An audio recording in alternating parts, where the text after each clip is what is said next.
Oke, apa itu BRICS, Ca? Coba jelasin, Ca. Oke, jadi pertama BRICS itu adalah kepanjangan dari, maaf nyontek, Building Resilience and Insight on Breast and Cervical Cancer Awareness, Knowledge, and Screening. Begitu. Ya, jadi emang di BRICS ini kita dilaksanakan pada bulan Oktober ya, dimana memang bulan Oktober ini adalah waktu dimana kita merayakan Breast Cancer Awareness Month gitu. Kita kemarin juga berkolaborasi terutama dengan organisasi Lovepink, di mana emang ini adalah semacam komunitas gitu ya. Iya, ini kayak organisasi non-profit gitu. Berbasis komunitas warriors and survivors dari breast cancer begitu. Betul. Terus apa lagi ya? Juga kerja sama banyak rumah sakit juga. Sakit, oh ya, dan juga target masyarakat utama kita adalah untuk ibu-ibu di Kecamatan Pacar Keling begitu. Benar. Oke, selanjutnya adalah pertanyaan kedua nih. Apa tuh, Ca? Jadi rangkaian kegiatan kita selama BRICS ini ngapain aja sih? Kita mulai dari pre-event. Jadi di pre-event pertama ada upgrading dengan trainer Petra yaitu Mbak Rona. Betul. Terus kedua kita ada interview sama salah satu penyintas kanker payudara yaitu dari komunitas Lovepink yaitu Mbak Naili. Di situ Mbak Naili itu mengajari kita caranya sadari yaitu pemeriksaan payudara secara mandiri. Betul. Terus ada di SG gitu sih kita. Iya. Tapi kita emang banyak ada mitos dan fakta, terus ada games kecil campaign kayak gitu. Online gitu. Yes. Oke. Oke, next adalah main event. Nah, yang pertama adalah kita ngadain talk show dan juga workshop, di mana talk show ini kita adain bersama Dr. Nurdiansyah dan juga Mbak Indah sebagai cancer survivor gitu. Di mana di situ di Balai RW Pacar Keling, di mana di situ juga Mbak Indah sharing gimana dia menjadi cancer survivor dan juga ngajarin sadari. Yes. Selanjutnya adalah workshop menghias tumpang, di mana tuh asik banget sih ibu-ibunya, bener-bener antusias banget, excited banget. Iya. Dan kompetitif banget sih aku lihat-lihat gitu. Dan mereka emang kayak solid banget gitu. Iya, betul. Dan kita saat itu juga ada games kecil kayak nebak harga, nebak lagu dan lain-lain gitu. Lalu yang selanjutnya adalah USG gratis, di mana USG gratis ini kita adain untuk 50 orang gitu. Ya, USG payudara gratis, kita juga kerjasama sama Rumah Sakit Mitra Keluarga Waru sama Lovepink gitu. Di mana selanjutnya kita ada IVA test. Di mana IVA test ini gratis juga dong pastinya untuk 10 orang, dan kita kerjasama dengan Rumah Sakit Muhammadiyah Surabaya di Ampel. Yes. Next, langsung ke post event. Oke, jadi post event ini kita ngadain pound fit gratis juga bareng sama teman-teman Cimsa Uner, sama kita juga ngundang Lovepink juga ada, sama masyarakat umum juga boleh ikutan. Kemarin sih banyak ibu-ibu yang kayak lewat join, kita ngadainnya di depan klinik mata JSC. Iya, di mana itu di Taman Bungkul. Jadi emang lagi CFD. Jadi lagi emang dan itu rame banget, tiba-tiba banyak yang join gitu. Betul. Dan karena emang kayak Pak kan emang berisik ya, jadi kayak orang-orang tuh semua tertarik gitu. Apa nih? Nah, gitu. Iya. Oke. Terus abis itu kita ada juga grand campaign bareng teman-teman Skora. Begitu. Dan juga ada newbies juga ya. Yes. Kita membuka opportunity juga untuk newbies untuk join di acara kita. Yes, begitu. Oke, next adalah kesan pesan dan juga apa sih momen favorit kita mungkin dari BRICS ini. Yes. Dari siapa dulu deh? Dari Anda. Dari saya dulu. Baik. Jadi yang pertama dari aku sih kayaknya dari main event sih, dari talk show dan workshop, karena aku ngerasa banget di situ ibu-ibu tuh bener-bener bersemangat banget, dan mungkin lebih bersemangat daripada kita kali ya. Parah. Dan itu kayak lucu banget karena mereka pakai pink semua gitu kan. Dan juga kayak ibu-ibu tuh bener-bener juga sangat suka dengan talk show yang kita berikan, dan mereka semua sangat mendengarkan dengan baik sih kalau menurut aku. Pertanyaan-pertanyaan yang mereka berikan juga sangat-sangat kelihatan kalau mereka tuh emang interest gitu.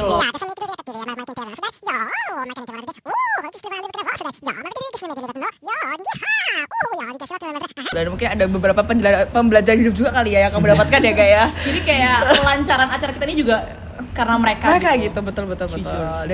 Dan jangan lupa Lovepink juga sih. Lovepink itu sangat lovely sekali, Mbak Naili, Mbak Indah, Mbak Galuh, Mbak Tika, dan semuanya tuh benar-benar membantu kita selama rangkaian acara ini kayak gitu. Oh, jangan lupa apa ya? Laura kita. Lora kita, Lintang Lora ini. kita. Ya ampun, Lintang ini, oh my god, dia meng-carry dia doang. ya, dia sangat membantu kami ya, Sangat walaupun membantu. itu emang kita lagi dar-dedor juga kan, tapi kayak dia sangat memahami kita gitu. Jadi itu yang paling berkesan adalah Lora kita. Lora kita paling berkesan juga. Mungkin dari kita udah kali ya, cukup Iya, segitu oke. aja. Bye. Makasih semuanya sudah mendengarkan Yaping kita selama 2 menit atau 3 menit Kayaknya ini. udah 5 menit Oke, 5 deh. menit ya. Makasih Oke, ya. bye. Beyond adalah Bioethics, Exploring Yesterday, Navigating Today. Dan Beyond ini adalah salah satu program kerja turunan dari Skopi Cimsa Nasional kepada Skopi Cimsa UNER untuk memperingati World Bioethics Day. Dan tujuannya yaitu untuk memberikan penjelasan tentang sejarah bioethics dan implementasinya di masa kini. Oke, apa aja sih rangkaian dari Beyond itu? Beyond dimulai dari pre-event, main event, dan post-event. Pre-eventnya dimulai dengan upgrading dari Asian Training IBMSA yang membahas tentang Bioethics 101. Lalu ada online campaign berupa 7 Days Challenge, dan main eventnya sendiri dilakukan secara offline di FK UNER yang mana mendatangkan Prof. Dr. Kuntaman sebagai narasumber dari talk show implementasi bioetik di masa kini. Dan di main event ini terdapat studi kasus yang dilakukan per kelompok. Selanjutnya, Beyond diakhiri dengan post event yang itu berupa after movie dari rangkaian-rangkaian acara yang ada di Beyond sebelumnya. Menurutku rangkaian acara yang paling berkesan di Beyond ini adalah main eventnya. Karena yang pertama, narasumbernya itu super keren, yaitu Prof. Dr. Kuntaman sebagai dekan dari FK Universitas Wijaya Kusuma Surabaya. Lalu di sana juga ada studi kasus yang sangat relevan dengan keadaan etik di Indonesia, dimulai dari kasus amputasi, DNR, terus hamil di luar nikah, dan juga ada yang mengorbankan anaknya untuk kepentingan kesehatan pribadi. Oke, kalau Alam tadi kan di main event. Kalau menurutku sendiri, yang paling berkesan itu waktu online campaign. Kenapa? Karena kita melakukan 7 Days Challenge yang terdiri dari fine words, terus ada teka-teki silang, terus ada upload foto buat bioethics dan lain sebagainya. Fumerase adalah salah satu proker tahunan yang diadakan oleh Skomi yang khusus untuk memperingati Hari Kedokteran Nasional dan juga Hari Kolaborasi Kesehatan Nasional. Nah, Fumerase sendiri ini merupakan sebuah singkatan dari Furthering Holistic Learning in Medical Education for a Diverse Workforce.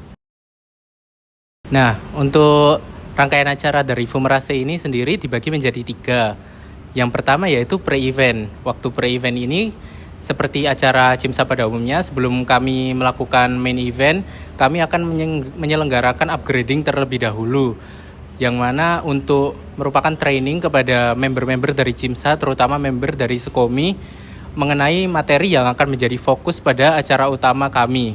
Nah, selanjutnya yaitu ada main event. Main event ini sendiri merupakan rangkaian utama dari acara Fumerase. Pada main event ini kami melakukan webinar dan juga talk show yang materinya berhubungan dengan Hari Kolaborasi Kesehatan Nasional seperti Interprofessional Education serta DEI. Nah, yang spesial dari main event yang kami lakukan ini adalah kami bekerja sama dengan Prodi Magister terbaru yang ada di FK UNER, yaitu Prodi Magister Kedokteran. Selain itu, ada juga yang lebih spesial, yaitu salah satu narasumber kami yang membawakan materi pada saat webinar, yaitu Dr. Muhammad Adib Humaidi selaku Ketua ID saat ini. Kemudian acara yang terakhir selaku dan juga sebagai penutup dari Fumerase adalah post event. Nah, post event ini kami mengadakan campaign berupa pemberian bunga dan juga ucapan kepada dokter-dokter pengajar di FK UNER untuk memperingati Hari Kedokteran Nasional.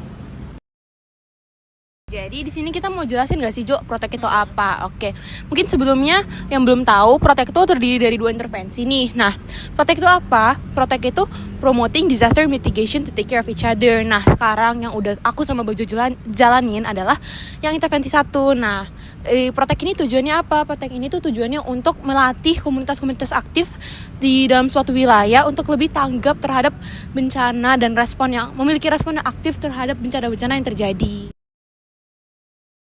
Oke, jadi teman-teman di sini mungkin aku mau jelasin aja 3 rangkaian acara kita. Yang pertama itu ada pre-event. Nah, pre-event ini kita pastinya dari sumber yang terpercaya, itu dari trainer Cimsa Uner sendiri, Sekolah Arab. Nah, kita di sini ada 2 materi ya, guys. Nah, materinya apa aja sih, Nis? Nah, materinya tuh ada yang pertama force displacement, terus yang kedua ada disaster risk reduction. Oke. Nah, itu dari pre-event sendiri ya. Nah, kita juga ada main event, guys. Nah, main event ini kita lebih fokus di kegiatan offline, yang mana kita ngadain di Kelurahan Sidodadi.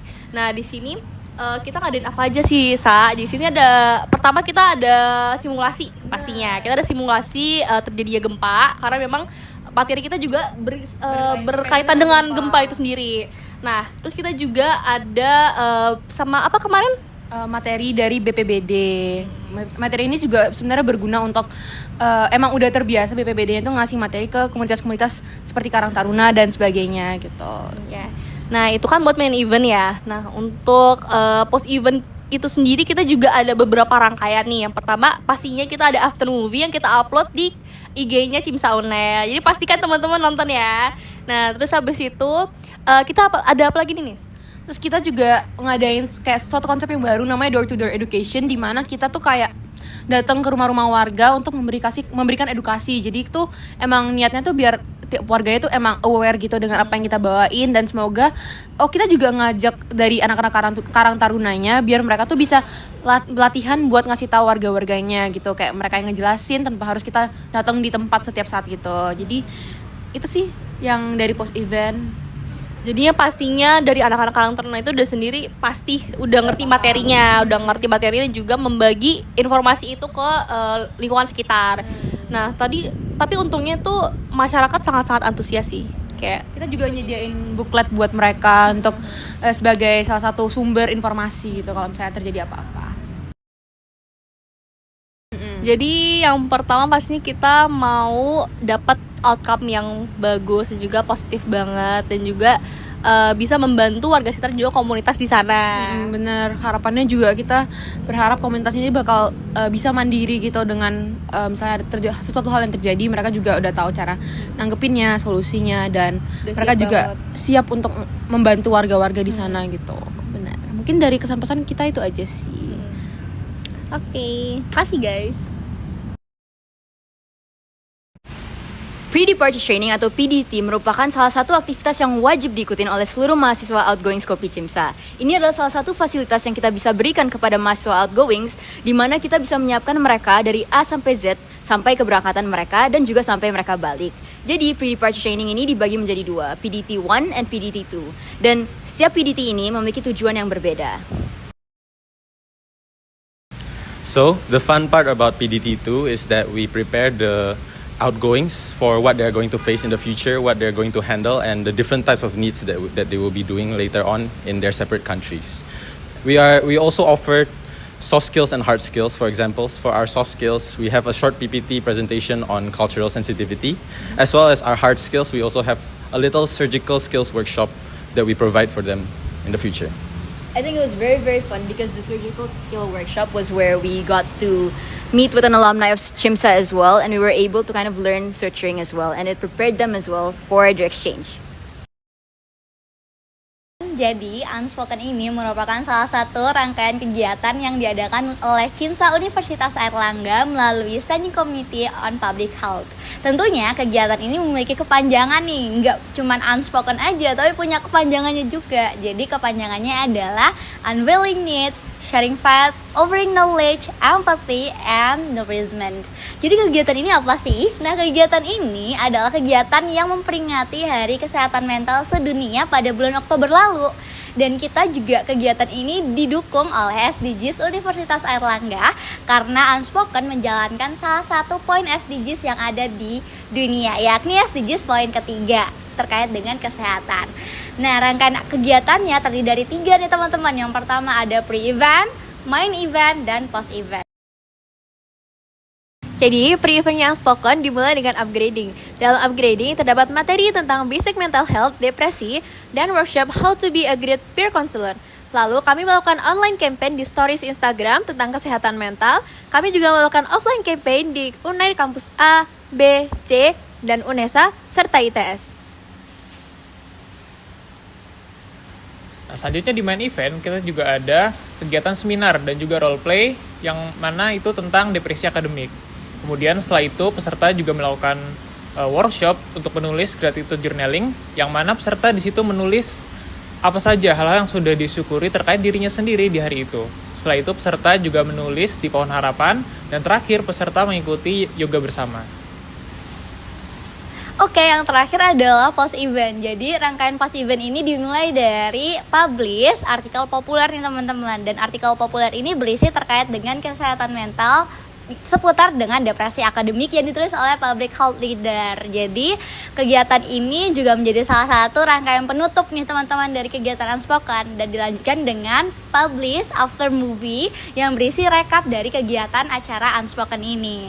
Nah, yang terakhir adalah kita menyalurkan donasi kepada Liponsos Keputih Surabaya sebagai kontribusi kita untuk membantu teman-teman yang mungkin memiliki keterbatasan dari kesehatan mental dan jiwa. Nah, dari kita sendiri, kita punya versinya nih, kegiatan yang paling menarik dari kita sebagai PO-VPO. Menurut aku sendiri, kita lebih fokus pada workshop ya, karena kita bisa bercengkrama dengan teman-teman mahasiswi yang ada di Surabaya. Enggak aja mahasiswi ya, tapi mahasiswanya juga. Tapi ini limited banget, karena kita hanya mengundang 50 orang aja. Dan di sini kita bisa bertukar cerita terkait dengan kesehatan mental itu sendiri, teman-teman. Nah, selanjutnya adalah kegiatan yoga. Mana sih kegiatan yang merangkaikan pada acara yoga gitu. Dan Unspoken punya itu untuk bisa sama-sama menyehatkan tidak hanya mental tapi juga fisik kita. Seperti itu.